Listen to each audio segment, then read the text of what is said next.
Avec Julie Dupage, on est toujours dans les tendances de l'année 2025. Exact. Optimiser son capital santé, Oui. c'est vraiment ce que tu observes, hein? Oui, c'est une tendance de prendre soin de sa santé et être en forme. Le mot à la mode, c'est le mot longévité. Donc, longévité, c'est même un argument de marketing maintenant dans plusieurs domaines. Longévité, c'est quoi? C'est optimiser son capital santé, vivre plus vieux, mais vivre et être en forme. Mieux. Et ça, c'est important. C'est ça. Donc, quelles sont ces tendances? En fait, on va parler du M-Sculpt Neo. J'ai parlé du M-Face il y a quelques semaines, cette technologie qui, grâce à la chaleur de la radiofréquence et la stimulation électrique, va venir stimuler les muscles et donc retendre la peau. Eh bien, la représentante, Annie, la représentante BTL qui est derrière ces technologies-là, m'a fait découvrir il y a un an le M-Sculpt Neo. Je suis devenue une adepte depuis un an, mais on va l'écouter justement nous en parler. L'année passée aussi, tu as commencé sur moi des traitements de M-Sculpt Neo. Oui. Qu'est-ce que c'est? C'est une combinaison de deux énergies simultanées avec de la radiofréquence et de l'électromagnétique focalisée. Et ça vient traiter quoi, en fait? On peut utiliser pour soit le raffermissement, la cellulite ou de la destruction du gras, incluant le gras viscéral. Donc, c'est pas juste fait pour les petites personnes. C'est fait pour toutes les morphologies. Il y a un autre protocole aussi pour lequel on peut l'utiliser. Parce que, mettons qu'on s'éloigne un petit peu des choses un peu plus superficielles et tout ça, on peut l'utiliser aussi pour la douleur. Oui, et il y a un côté fonctionnel, il y a un programme fonctionnel qui va travailler au niveau de la douleur, que ce soit la réhabilitation ou juste le renforcement. M-Sculpt Neo, est-ce que ça pourrait remplacer un entraînement, par exemple? Ça pourrait absolument remplacer un entraînement. Disons que 4 traitements d'M-Sculpt équivaut entre 12 et 16 semaines d'entraînement intensif.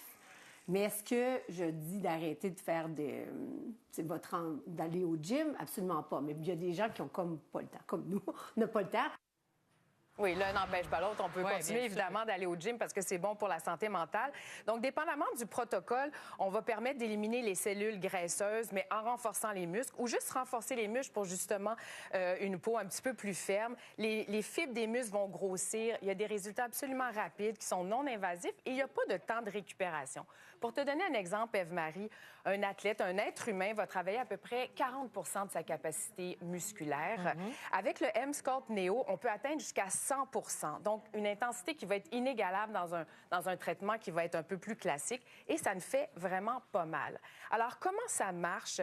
La chaleur va être générée par la radiofréquence. Ça va faire en sorte, ça va élever la température des muscles. Ça va comme simuler une espèce d'échauffement avant un entraînement intense.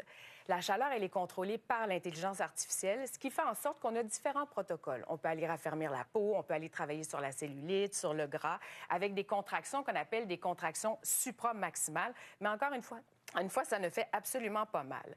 Peu importe la morphologie qu'on a, une chose est sûre, c'est qu'en vieillissant, on perd de la masse musculaire. La peau va plus se relâcher, va être moins tendue. On le voit rapidement au niveau des bras, au-dessus des genoux. Moi, c'est comme ça au départ que j'avais commencé le M-Sculpt Neo avec ces séances où j'ai vu vraiment des résultats très, très, très probants.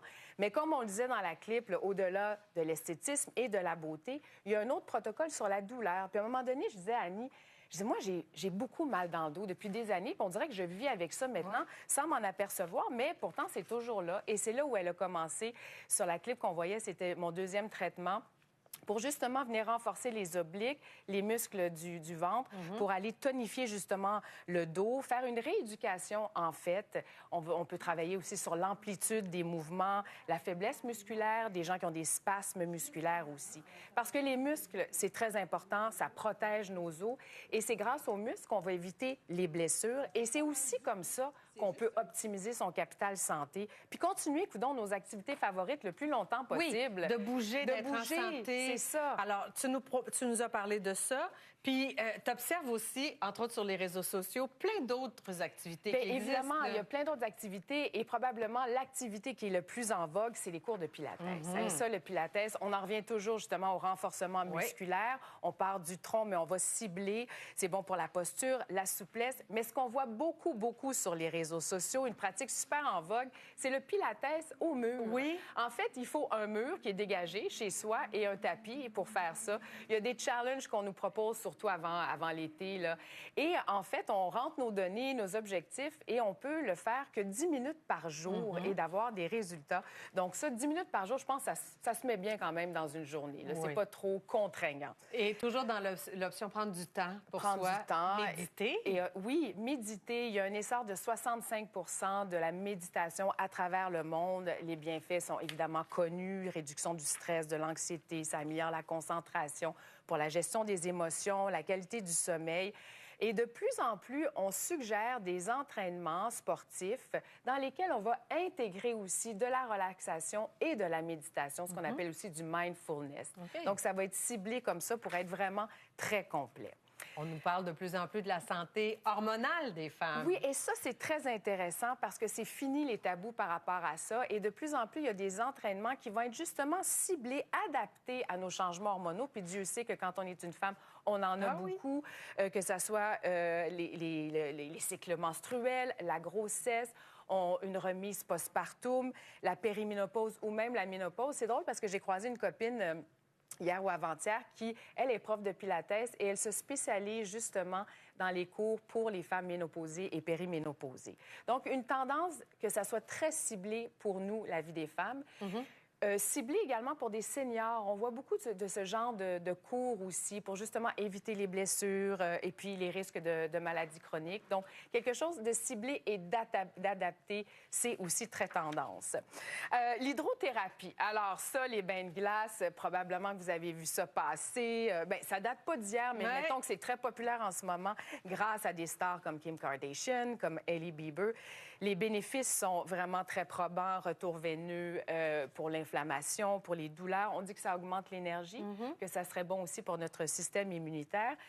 Donc, de laisser... Moi, je ne l'ai jamais fait, en fait. Le bain de glace, hein? Je ne l'ai pas encore essayé. On dit d'essayer une fois par semaine, 1 minute, si on est capable. Mais ultimement, ça serait de faire 3 minutes. Oh, c'est long, ça. C'est quand même long, 3 minutes. Oui. Mais c'est un entraînement, puis on peut y arriver. Puis une bonne façon de commencer à faire ça, c'est peut-être de finir la douche par un jet froid. Hey, déjà, c'est peut-être un entre-deux qui... C'est pas toujours le bon moment de la journée, pas toujours le bon moment, mais c'est bon pour les chairs. Et finalement, le cross-swim... Moi, je connais pas ça. Je veux t'entendre, là. Bien, c'est intéressant parce que c'est un mélange de natation. Enfin, on utilise l'eau, on utilise la résistance de l'eau et le CrossFit. Donc, on va aller solliciter les muscles, ça va réduire l'impact. C'est bon pour les gens, entre autres, qui ont de l'arthrite et tout ça. Donc, on va faire des sprints puis tous les autres exercices, mais en circuit. Parce que là, les piscines, à un moment donné, ça va bien ouvrir. Les piscines publiques vont se mettre à faire beau, ils vont se mettre à faire chaud. Donc, le cross-swim, c'est une des grandes tendances. Ça vous tente d'essayer. Très curieuse de ça. Merci, Julie. Merci beaucoup.